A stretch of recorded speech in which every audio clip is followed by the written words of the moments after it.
Thank you so much, Hannah, and hi, and welcome everybody to this LinkedIn webinar.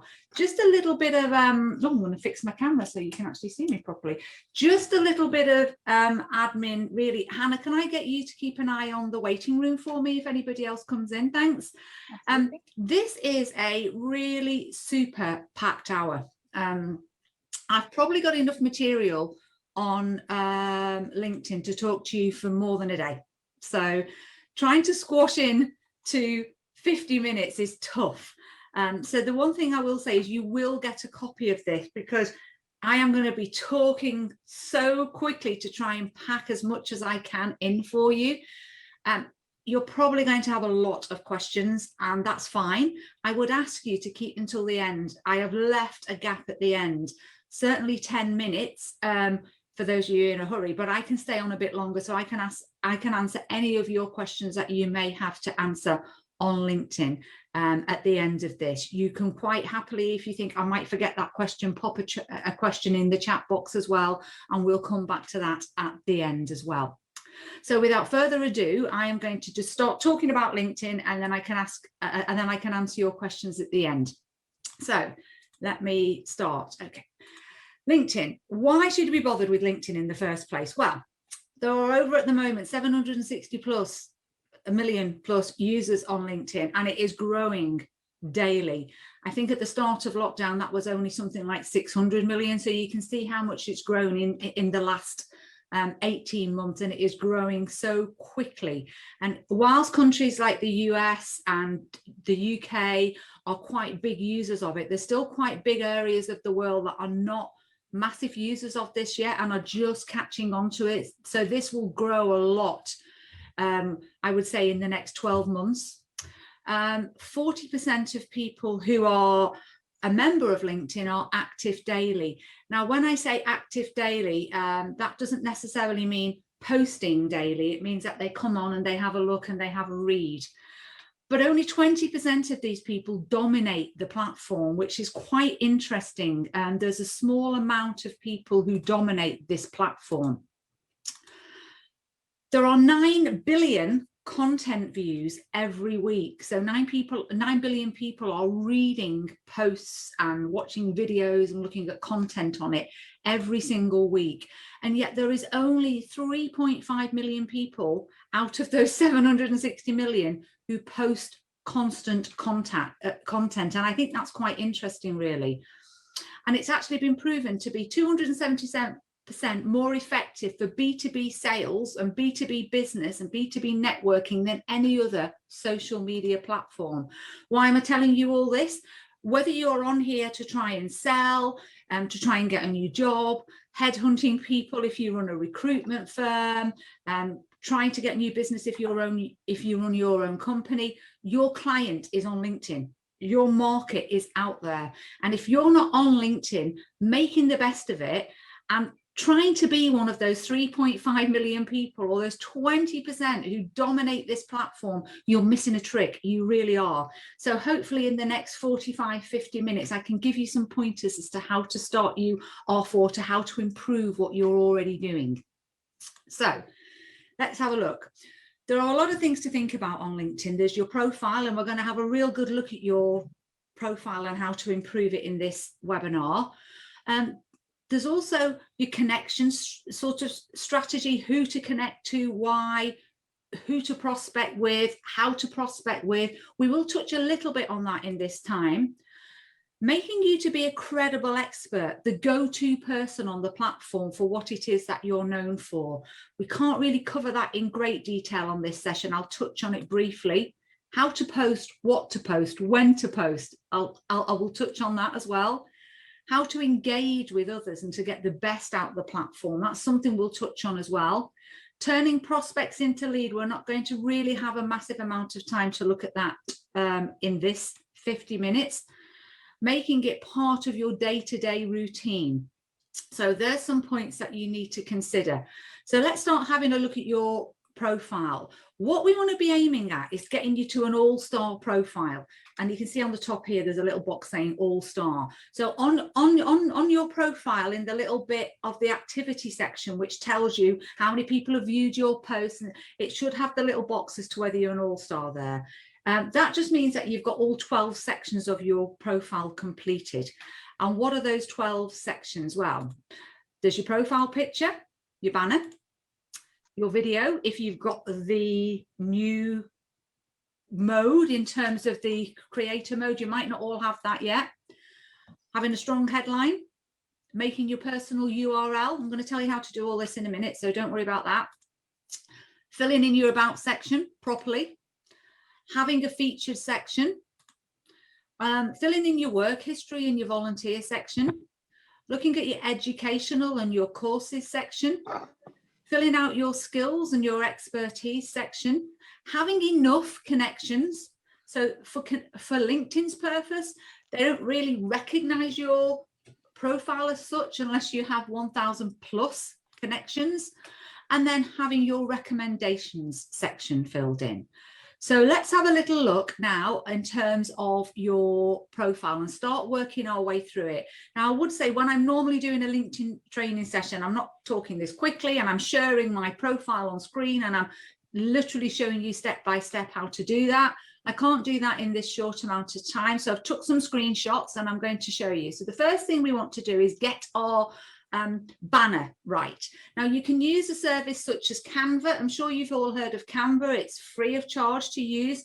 But if you've not got a banner picture on there, make sure you fill out your banner picture and try and make it an interesting picture, either you in action or something about what it is you do, and put your contact details on there and what it is you do. So this is really important that you get yourself a professional banner. When I say professional, you don't have to pay somebody to do it. I know there's a lot of companies on LinkedIn at the moment who do this and probably charge anything to £500 to do you a really fancy banner. This is something that we just did in a very short amount of time using, you know, a program such as Canva. So after that, make sure you've got your headshot on there. It doesn't have to be like a professional one that's been done in a studio, for example, but try and keep it away from like a holiday snap. I've seen a few people on there who've obviously took some pictures when they're in a bar, in the toilet, dressed up, selfie. That's really not LinkedIn. So try and keep it, you know, smiley, friendly, a professional headshot if possible, nice and clear. I think that would be great. Now you can see an orange circle around my picture. That is the creator mode. They're rolling that out slowly at this moment. So you may not have the creator mode yet. If you've got the creator mode, you'll be able to know because you'll see an orange thing around your headshot, especially on your mobile. And that means that you can record a little video here. Now, I can't show you this because I haven't got time to be sort of screen sharing and going live. But if you go onto my profile at the end of this and you click on my picture, there'll be a little video of me saying, hey, I'm Tracy and this is what I do. And you can change that video as much as you want. So if you've got a special offer on, or you know, you just fancy changing it and saying something different that week, you can change that as much as you like. So make sure you've done that if you've got that option. Everybody's got this option, and that's the option to record. Again, you've got to do this on your mobile phone. The option to record your name. You get 15 seconds. So again, if you listen to mine, it says Tracy Bedwell. You've got to say your name first, but then you get a few more seconds. So I've put on there offering training, consultancy and coaching. This is a really useful tool if you do business overseas and you're not quite sure how to pronounce somebody's name, if you're going to be speaking to them, or equally if you've got a name that people might find it hard to pronounce. This is really helpful for that. But again, you get brownie points for filling that in. The next thing is this heading here. So make sure you fill your heading in. You only get 220 characters in this heading, so you don't get a lot of space. If you don't fill it in, LinkedIn will automatically lift it from your work history section. So if your title is sales manager or managing director, it'll just pick that up and put it in there for you, but you can amend that and change that. I think it's really, really important. I mean, I've just changed mine recently. It says something different again now. But I think it's really, really important that you try and put in there what it is that you do, right? And I've put keywords in there. Keywords are important here because Google search engines, for example, and even LinkedIn search engines finds profiles on keywords. So I've got some keywords on here, and you've got my top keyword there, bespoke in-house training. That is what we're known for. And then, you know, so I've got some keywords there as well as that. But try and get that, what it is you do for somebody, so that people will be interesting. A lot of people are only literally going to look at this part of your profile to make a decision whether they're going to speak to you or not. So this is really, really key. Some of you may have these, so you can see what you can actually put on here, what it is you're offering. If you've got the creator mode, you can also put some hashtags on here, so you can talk about what it is that you're most interested in and what your posts are going to be about. So please make sure that this section is as filled in as you possibly can. The other thing you need to look at is editing your public URL, so that if people look for you on Google, they can find you.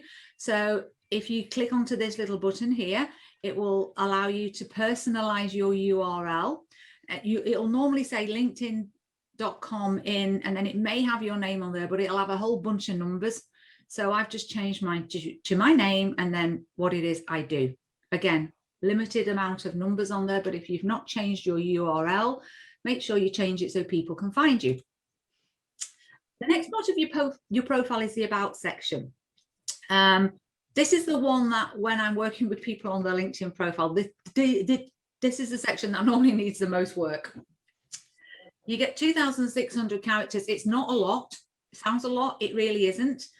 You've got to write your about section, not in the third party.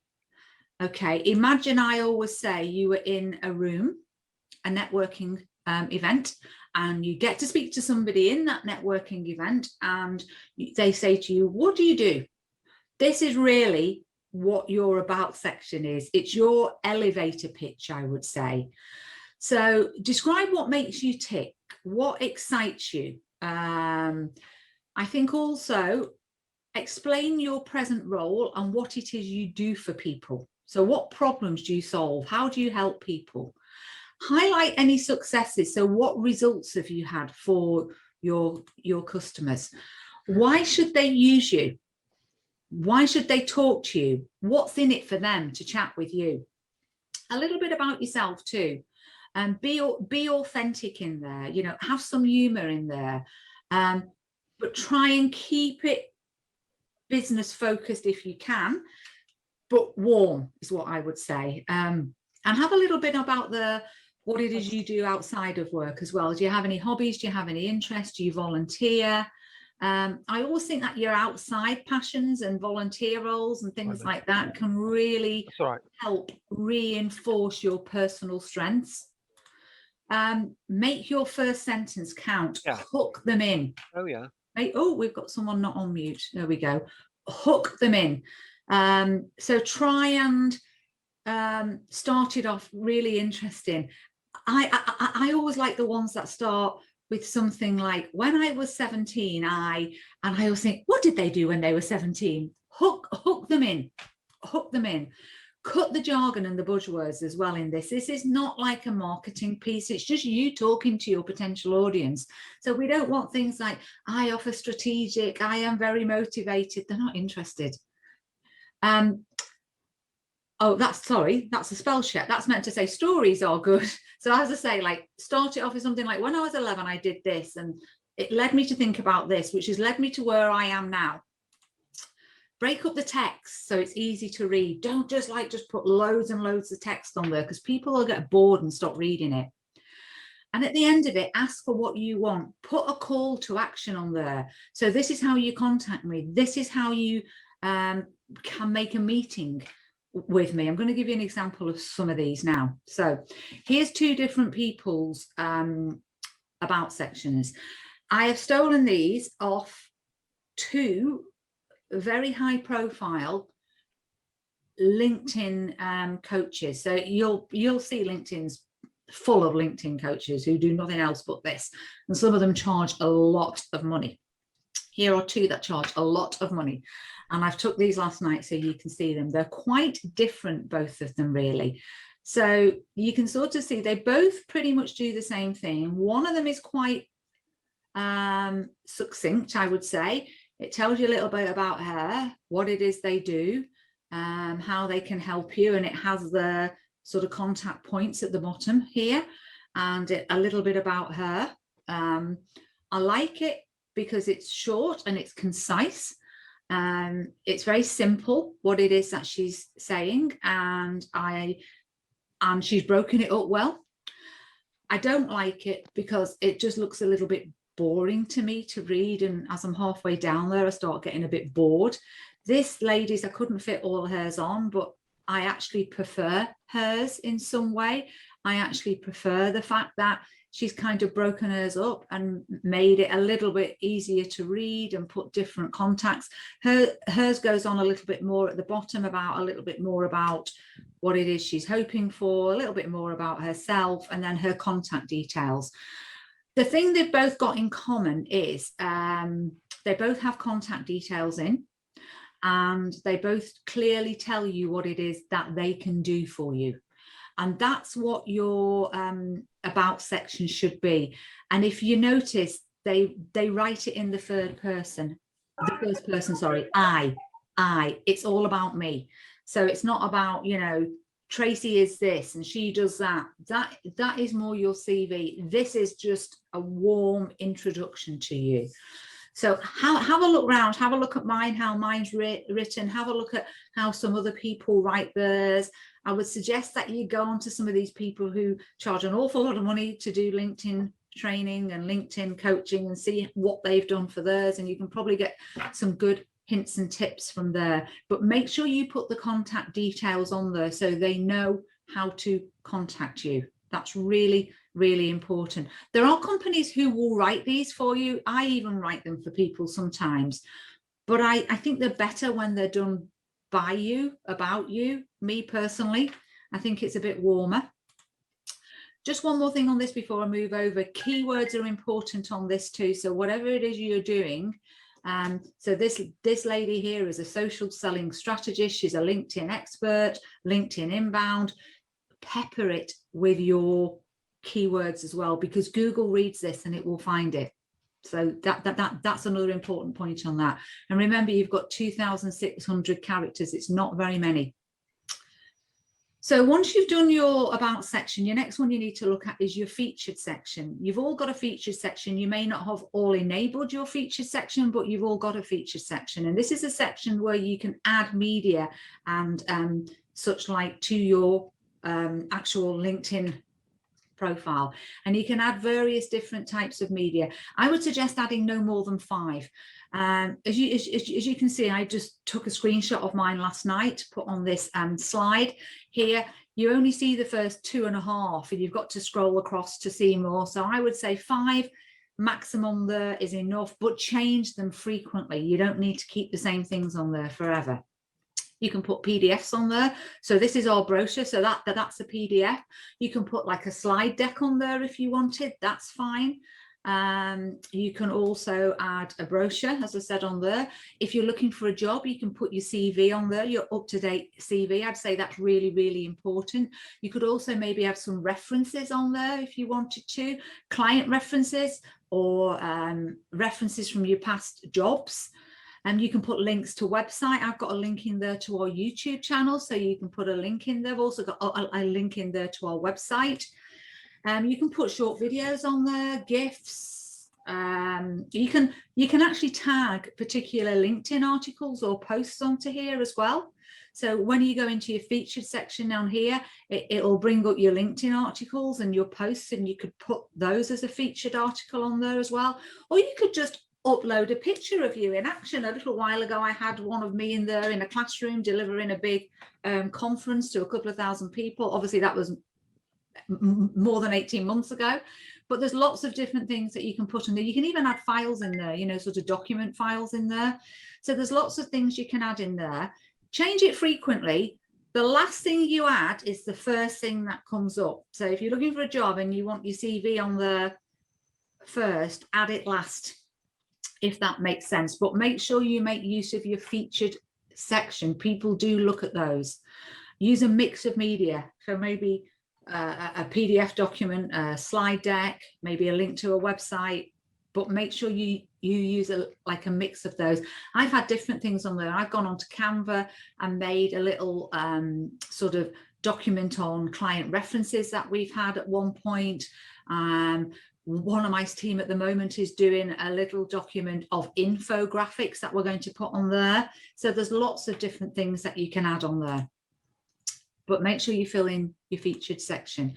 A couple of other things on your profile that I want to highlight is your work experience on here. So keep it to recent roles. I was doing someone's profile recently and they said, oh, can you please sort my profile out for me?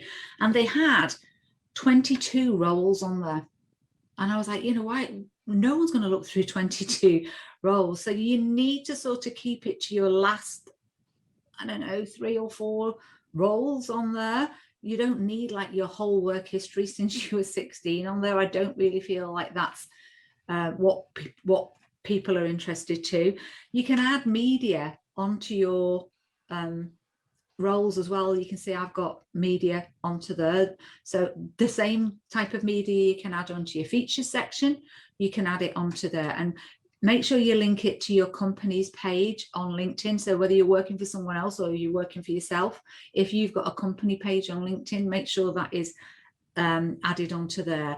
It doesn't need to be a massive section. This, your about section is more about you saying, this is who I am, this is what I do, this is how I can help you, this is me. This section is a bit more this is what my job role is, if you like, and this section is a little bit more focused exactly on what it is you're doing day to day, and less about this is my thoughts, this is how I can help you. That is more your about section. So if your experience section needs tidying up, tidy it up. If you've got no media on there, add your media. If you're looking for a new job, you might want to add your CV onto that. If you've done some great work in the company you're in, maybe you want to add a sample of that onto there. If you're running your own business and you have a brochure or a website, maybe you want to link that onto there as well. Fill in your section around volunteering. A lot of people don't fill this in. So do you do any work for charities? Do you do any sort of campaigning? Do you work as a school governor or on the PTFA or as a school soccer coach, something like that? You could put that on there. Do you offer mentoring to young people or mentoring in business networks? Things, anything that you do as a volunteer, put it on your profile. And I'll tell you why. When people read your profile, and they will read your profile, if you're looking for a job, your potential employers are going to really scroll through your profile. Or if you're thinking about doing business with someone, they're going to really look at your profile before they hire you. They're going to look at things like this, and this makes you probably stand out from somebody else, I would say. So don't overlook that section. Whatever you do that's good, shout about it. Put your education on there, but again, put your higher education only. We don't need you to know that you went to St. James Primary School. It's not really that relevant. So put your higher education on there only. Put any courses that you've attended on there. Any that should have been pushed over a minute. That should say any sort of qualifications you've got, like CIPD or ACIB or any degree. And then you can add media onto this section too. So if you've got any documents to prove that, you know, here's a document to prove I'm qualified in this, here's something that I got from when I went on that Six Sigma course or whatever it is, you can add documents onto this section too. So if you've not really filled that section in, fill that in as well, especially like these qualifications and courses. That really helps if you're looking for a job, because it's good for them to say actually they've already had quite a lot of experience and they've already had a lot of sort of training in this area. And then finally, and really importantly, your recommendation section. People are shy to ask for recommendations. Okay, ask everybody you know to give you a recommendation. If you do one thing after this session, that's what I want you to do. Think about all of your customers you've done business with, all of your colleagues you've worked with, managers you've worked with, suppliers you work with, you know, ask them for a recommendation. Just send them a little note to say, hey, you know, I am looking at updating my profile and think I need a few more recommendations. Would you mind doing one for me? You can just do that here, and then you type the name in of whoever you want. But give recommendations too, and don't wait to be asked. If there's someone who you've worked with, or there's a client that you've worked with who you think's great, why don't you surprise them and just give them a recommendation without them even asking?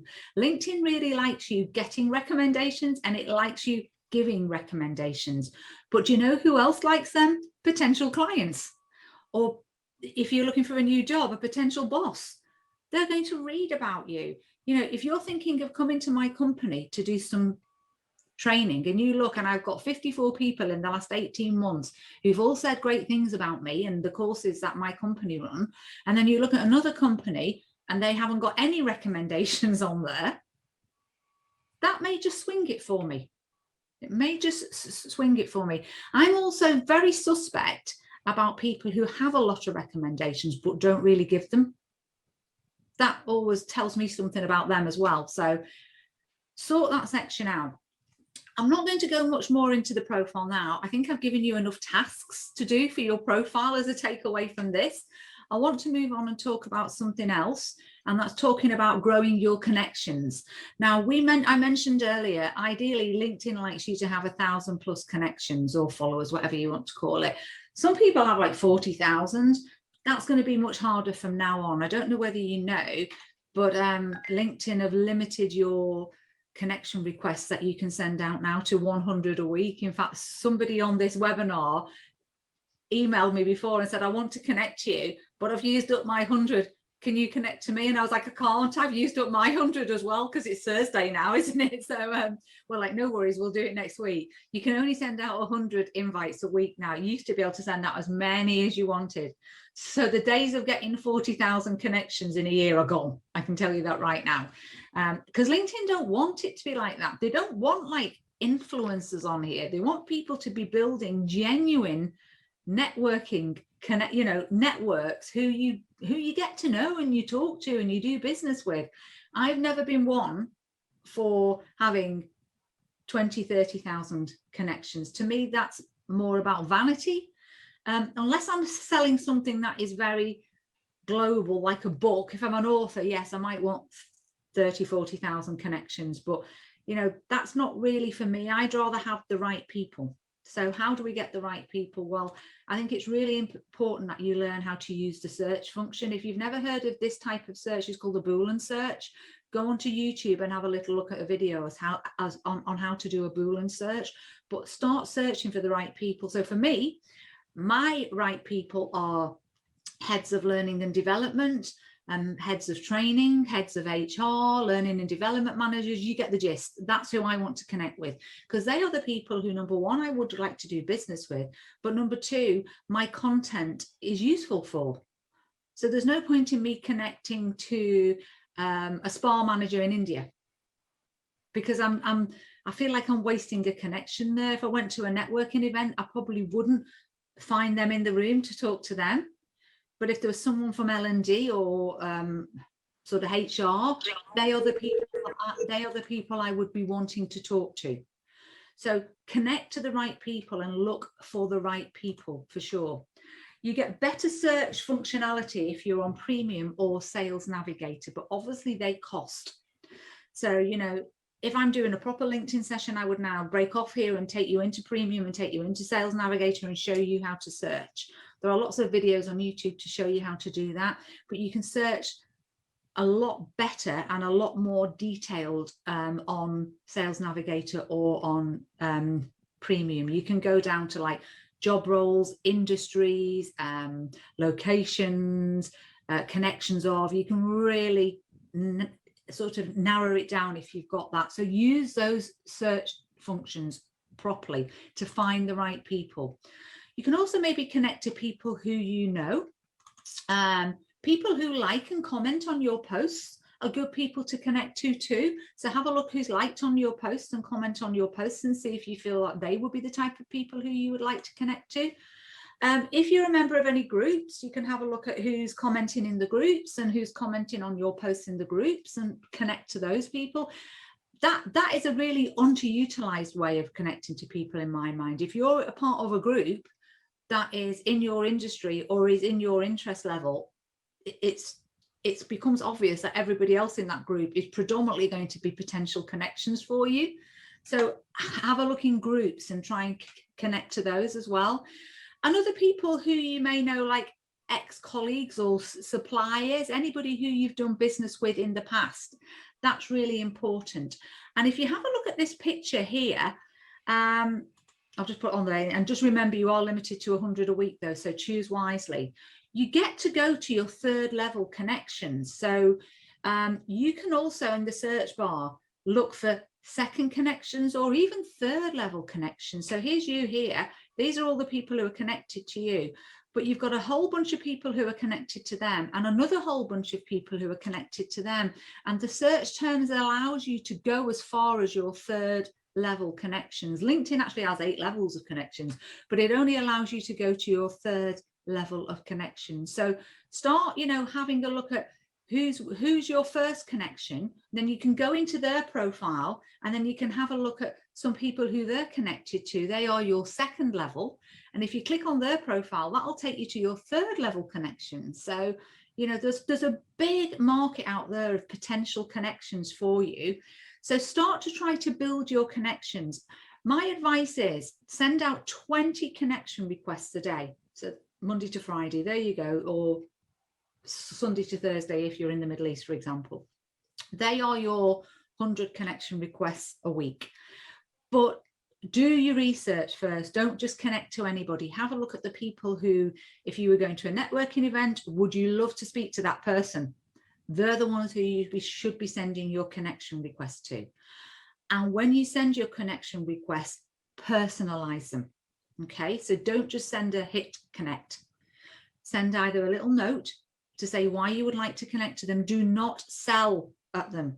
Okay, do not say, oh, I'm connecting to you because I run a training company and we do this and we do that and I would like you to buy my courses. They're never going to connect to you. Okay, so connect to them, send them a little friendly note to say why you think it would be great to be connected to them. If you want to be even braver, you can send a video note with a connection request. But at the very least, send a note to say why you would like to connect to them, why it will be valuable to them to connect to you as well. Okay, the posting. Once you've got your profile right, and you've got to get that right before you do anything else, trust me. And then you start building the right connections, you need to start posting. You need to start being visible. You need to start being the go-to expert on there. You don't have to post every day. I do, but you don't have to post every day. Start off by saying you're going to post twice a week and then try and build it up. Some people only ever post 3 times a week. Some people post 5, some people post 7. Do you remember we said there was only 3.8 million people who were posting daily? We want, or not daily, regularly. We want you to be one of those. So you need to dip your toe in the water and start posting. And it's scary at the start. It's not once you get used to it. So try and post at least 3 times a week, ideally 5. Post at the right time. So most people come onto LinkedIn in the morning just before they start work, at lunchtime and just after work. So use hashtags on your posts, but no more than 5. The ideal number, I think, is 3. And you can search for hashtags as well. So in the search function on LinkedIn, you can search for a hashtag. So for example, if I search for sales training, I think there's something like, I don't know, I think there's something like 2 million people who follow sales training. So it's got a big following. But if I search for sales tips, I think there's only something maybe like 100,000 people following that. So it's quite good to have a mix of hashtags.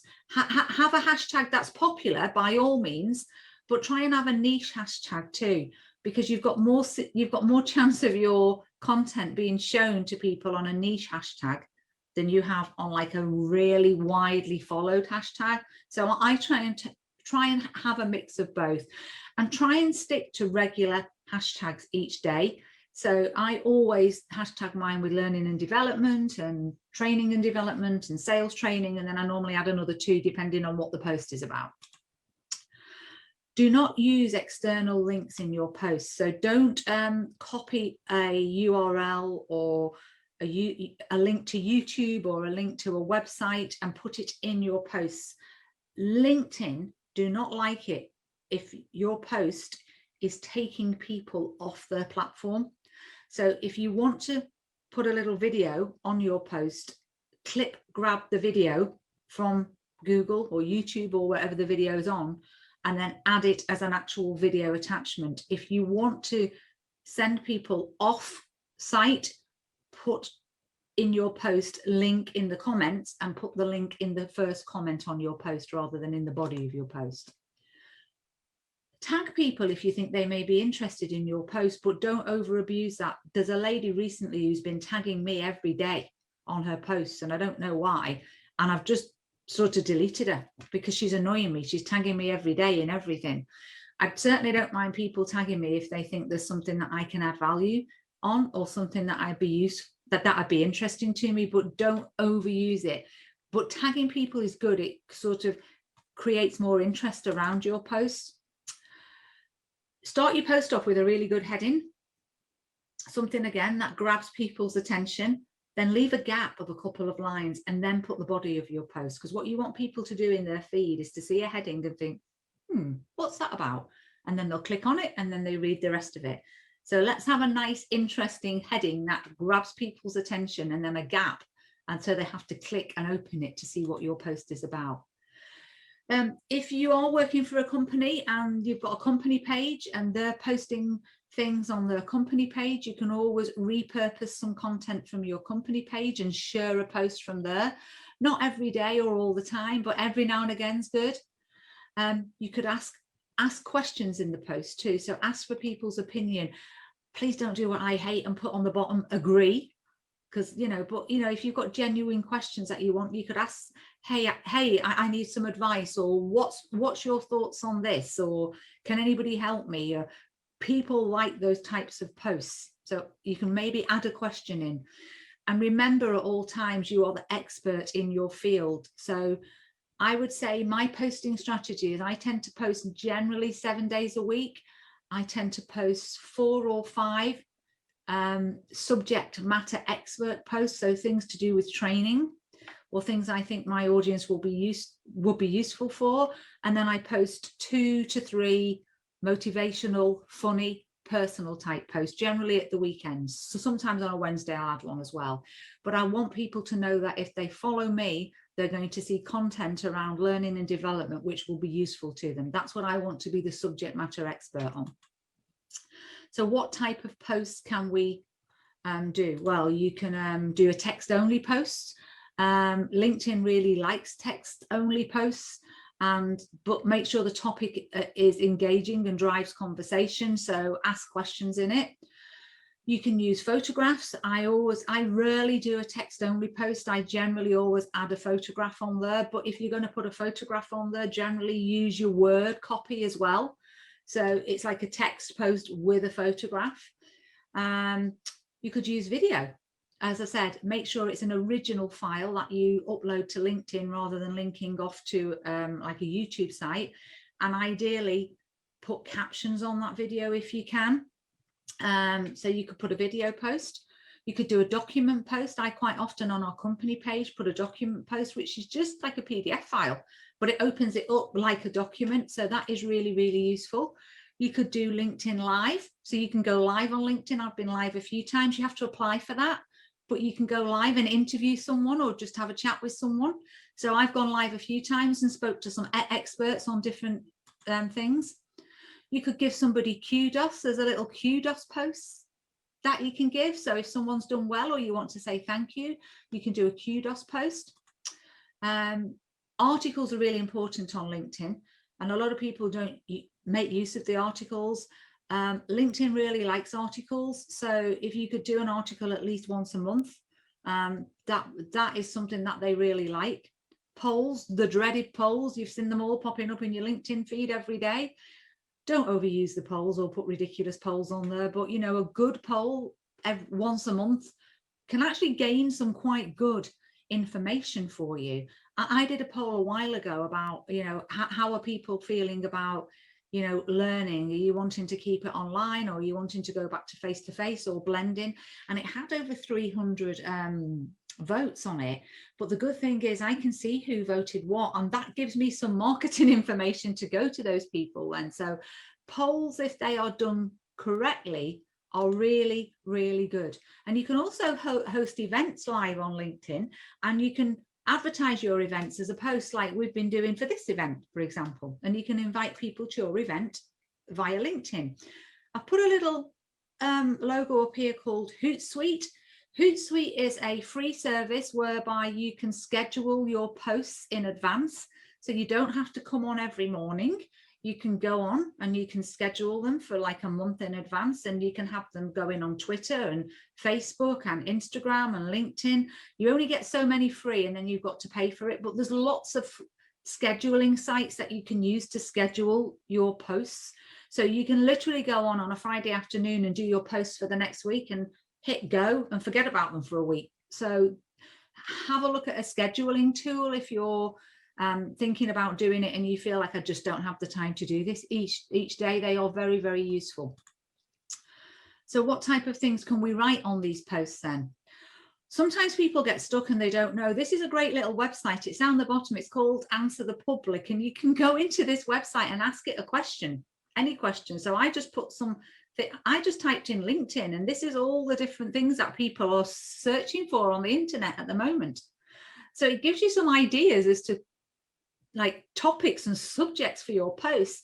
So if you're selling, if you're selling hot tubs, you can put hot tubs in there, and it'll tell you all the things that people are searching for online in the last 24 hours about hot tubs. And then you could do a post that is topical and relevant. So that's one thing that I think is quite a fun thing to do. There's a really good book called They Ask and You Answer, and it's all about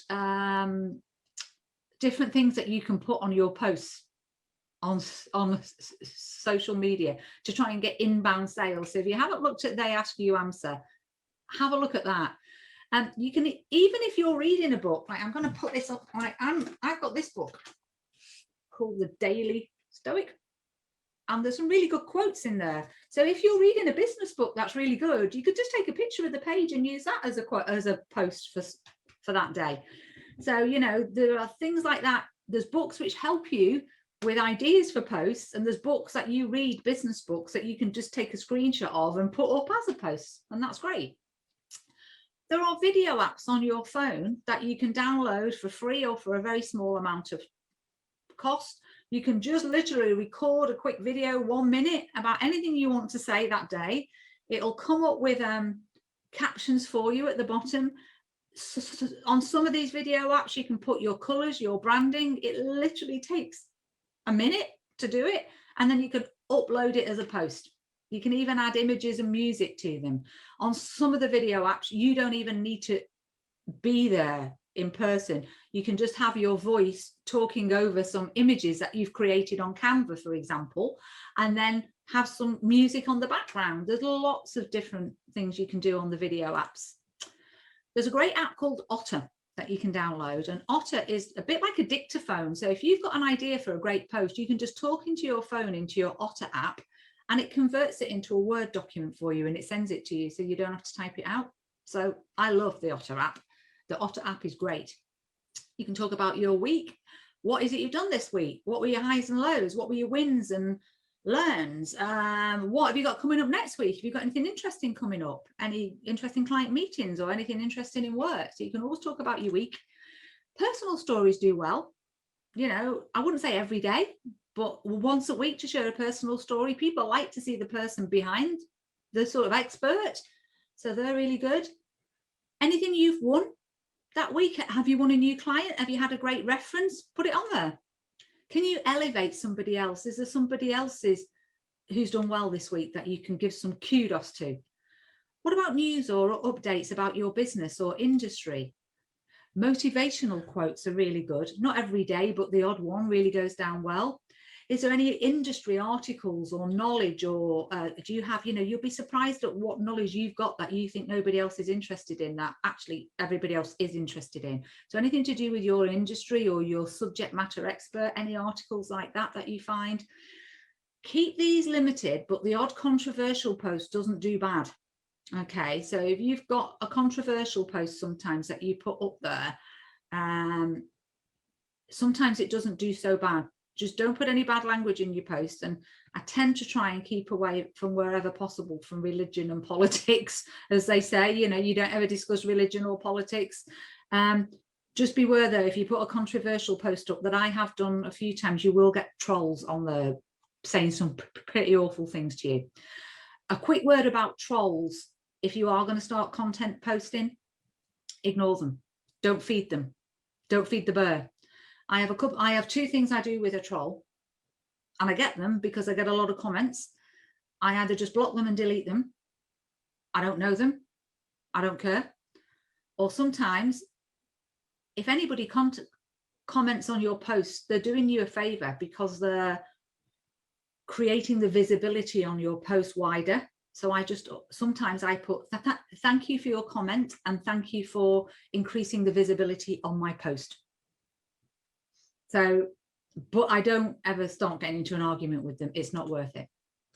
And you can do a gratitude post as well to say thank you to someone. So, I've given you there probably in the previous slide 10 or 12 different types of posts you can do. And I've given you loads of ideas for content. So straight away, there's like your next 2 or 3 months of content planned out for you. It's that easy. And it's not all about likes. So don't go on there and think to myself, oh my God, I have just posted and I've only got like one person like it and nobody's made a comment on it at all. Oh, sorry, let me just close that off. Nobody's made a comment on it at all. Don't worry, this is what you want to be looking for. How many people are seeing it? Here's a little video I put. You can see how short it was. It was a 5-second clip and it got 670 likes, which is not bad, and 200 comments, but 22,000 views. Here's another comment. Here's another post I did. It only had 149 likes, had 100 comments, but 23,000 views. That's 23,000 people who are seeing what I have to say. That is like me standing on a stage in an auditorium and 23,000 people listening to me. So don't get hung up on these likes or comments. Likes and comments are important because they make your post more visible to a wider audience. But it's the number of people who view it that matter. The number of jobs I've had from people who say, I read all your posts, I love them, and yet they've never liked or commented on one of them, and I don't know who they are. Very quickly. We just have a question, and I think it fits in there about, should you post to your connections or to everyone? Everyone, always everyone. Sorry, I'm talking really quick because I'm conscious of the time and I want to get through as much as I can. In terms of engagement with people, you've got to engage with people on LinkedIn too. So like and comment other people's posts, especially those people who you want to do business with. Start like commenting on their posts and get yourself known to them. Share other people's posts, especially those people who you want to do business with. And, answer your emails every day. And if you don't want to write an email to someone, you can do a voicemail to them on your mobile phone, or you can even send a video to them on email. So, engage with people as much as you can. The last thing I really want to talk about is your social selling index. I want you to all now go online and just do that.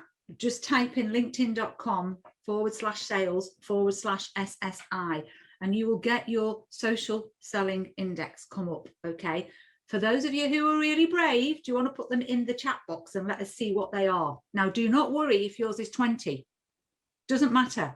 It might be 20, it might be 40. It will not be 84 like mine. So don't worry about that. It will not be that. Okay.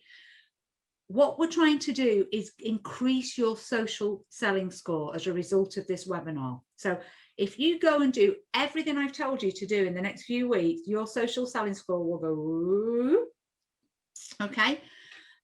Your social selling score looks at 4 areas. There's the orange, so that's how complete your profile is. Have you got media on there? Are your recommendations filled in? Are you posting regularly, especially articles? It likes your articles. How many views your posts get? Your purple one is connecting to the right people regularly. Sales Navigator will help you with this, but it's looking for learning and development managers, training managers, sending the connection requests to the right people. Your green score is how are you engaging with others? Are you engaging on other people's posts? Are you liking and commenting on other people's posts? Your green one is quite heavily about groups as well, and how active you are in groups. And as you can see from mine, I'm a bit rubbish in groups, so mine's not very high. And your blue one, this is your easiest one. This is building relationships. So this is how good you are at replying to your inbox, basically, and answering your inbox. Your easiest one to get up is your blue.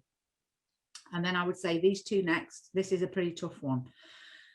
If you're above 70%, and you're also looking at this too, you want to be the top 1% within your industry, and you want to be the top 1% within your network as well. So aim for these top 1% here.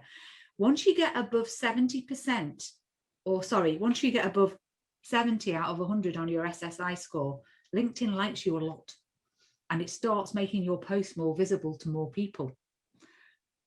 You're going to struggle to get above 80 without having Sales Navigator, I'll be honest with you. I don't have Sales Navigator at the moment, and I'm keeping it above 80, but it's tough going. If you have Sales Navigator, you should be able to get it just above 80. You're probably never going to get above 85 unless you're on here every day for a couple of hours. But anything above 70 is great. And anything below 70 is easy to get to 70 within a couple of weeks or months. So have a look what you are now, and then all these things I've told you will put you in good stead for getting that higher. There are lots of things that we haven't covered on this session that we could still talk about, and I've just listed them so that you're aware of how much more there is to know on LinkedIn. There's a whole piece to do on turning connections into leads, a whole piece to do on how to be active in groups, how to set up your own groups, how to get the best out of groups. Not even touched on company pages and how good they are and what you can do about those if you run your own business. LinkedIn Live's another whole bag, which is a great tool. Events and how to run events on LinkedIn, how to use Sales Navigator, how to look for jobs on LinkedIn. If you are a recruiter, how to find people on LinkedIn, and then how to utilize LinkedIn Learning. They're all subjects that we deliver, but which we haven't had time to talk about on this. But I hope you've picked up loads of tips to start you on your journey.